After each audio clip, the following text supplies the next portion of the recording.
İndi deyəcəksiniz, bu qız nə yer belə? Yeni il süfrəsi üçün bu postumu yaddaşda saxlayın. Sarımsaqları videodakı kimi kəsib üzərinə zeytun yağı, duz səpib sobada bişirirəm. Püresini çıxardıb şüyüd qatıram. İkinci məzə yaxşı olar ki, hövsan soğanı ilə eləyəsiniz. Soğanı iri-iri doğrayıb laylara ayırıb, dağ olmuş zeytun yağında çox az qovururam.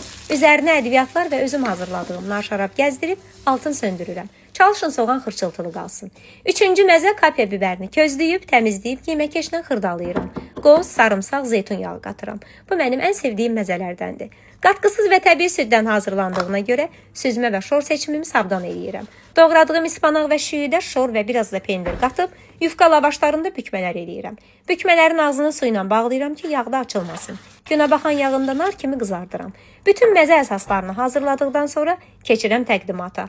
Hamısını süzmə əlavə etdiyimə görə seçimim yenə sapdan oldu. Tək-tək süzmə ilə qatıb ayrı boşqablarda da süfrəyə verə bilərsiniz. Amma mən yenə də I am hungry dəsti xətti ilə böyük birisini də yığdım hamısını. Dördüncü məzə reseptimi isə başqa vaxta saxlayıram. Həm süfrəyə rəng qatır, həm də iştah verir. Son bir ildir süfrəmdən heç əski etmirəm belə məzələri. Bəs siz yeni il süfrəsində məndən daha hansı reseptlər gözləyirsiniz?